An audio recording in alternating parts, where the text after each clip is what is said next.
ভারতীয় পণ্য আমদানিতে মার্কিন প্রেসিডেন্ট ডোনাল্ড ট্রাম্পের আরোপ করা শুল্কের আঘাতে ভয়াবহ ধসের মুখে ভারতের অর্থনীতি। দিশাহারা হয়ে পড়েছে দেশটির রপ্তানিকারকেরা। এরই মধ্যে মোদী সরকারকে নতুন করে দুঃসংবাদ দিয়েছে global trade research initiative GTRI। এই থিঙ্ক ট্যাঙ্কের দাবি, চলতি বছরের মে মাস থেকে সেপ্টেম্বর পর্যন্ত 5 মাসে আমেরিকায় ভারতের রপ্তানি 37.5% কমেছে।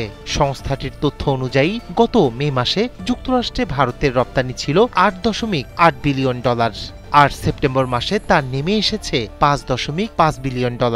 নিজেদের বৃহত্তম রপ্তানি বাজার হুমকির মুখে পড়ায় তার প্রভাব পড়েছে ভারতের মুদ্রা ও শেয়ার বাজারে। এরই মধ্যে রেকর্ড সর্বনিম্ন পর্যায়ে নেমে গেছে ভারতীয় রুপির দর। সব মিলিয়ে দিশেহারা মোদী প্রশাসন। बहुत ही परिणामकारी हो। GTRI জানিয়েছে, চলতি বছরের মে মাস থেকে সেপ্টেম্বর মাসের মধ্যে ভারত থেকে ঔষধ, স্মার্টফোন, ধাতু ও গাড়ি খাতের রপ্তানি উল্লেখযোগ্যভাবে কমেছে আমেরিকায়। এর মধ্যে ফার্মাসিউটিক্যাল বা ওষুধ রপ্তানি মে মাসে $745.6 মিলিয়ন থেকে সেপ্টেম্বর মাসে কমে হয়েছে $628.3 মিলিয়ন। অর্থাৎ ঔষধ রপ্তানি হ্রাস পেয়েছে 15.7%। একইভাবে শিল্প ধাতু ও গাড়ির যন্ত্রাংশে রপ্তানি 16.7% কমে $600 মিলিয়ন থেকে নেমে এসেছে $500 মিলিয়নে। GTRI এর প্রতিষ্ঠাতা অজয় শ্রীবাস্তব জানিয়েছেন, ভারত থেকে আমেরিকায় অ্যালুমিনিয়াম রপ্তানি কমেছে 37%, তামা 25%, গাড়ির যন্ত্রাংশ 12% এবং লোহা ইস্পাত 8% কমেছে। শ্রম নির্ভর খাত যেমন টেক্সটাইল, রত্ন ও গহনা, রাসায়নিক, কৃষিপণ্য ও যন্ত্রপাতির রপ্তানিও 33% কমেছে বলে জানান তিনি।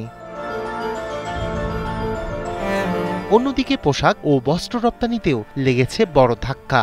ওই 5 মাসে এই খাতে রপ্তানি $944 মিলিয়ন থেকে কমে হয়েছে $597 মিলিয়ন, অর্থাৎ 37% কমে গেছে। এর মধ্যে তৈরি পোশাক রপ্তানি কমেছে 44%, গৃহসজ্জার টেক্সটাইল 16% আর সুতা ও ফেব্রিক্স 41% কমেছে। বিশ্লেষকদের মতে, হোয়াইট হাউসের সর্বোচ্চ শুল্ক আরোপে ভারতীয় রপ্তানির প্রতিযোগিতা সক্ষমতা ক্ষতিগ্রস্ত হচ্ছে। মার্কিন শুল্ক নিয়ে অনিশ্চয়তা না কাটায় ঝুঁকি এখনো নিম্নমুখী। গত 27 আগস্ট থেকে ভারতের বহু পণ্যের উপর 50% শুল্ক আরোপ করেছে যুক্তরাষ্ট্র। বারবার সাবধান করা সত্ত্বেও রাশিয়ার তেল কেনায় এবং ইউক্রেনে আগ্রাসন চালাতে মস্কোকে পরোক্ষভাবে অর্থ যোগানোয় নয়াদিল্লির বিরুদ্ধে শাস্তিমূলক এই শুল্ক আরোপ করে Washington. Raihan Kabir Shuvro, 71। Charged to the USA, including currency manipulation and trade barriers.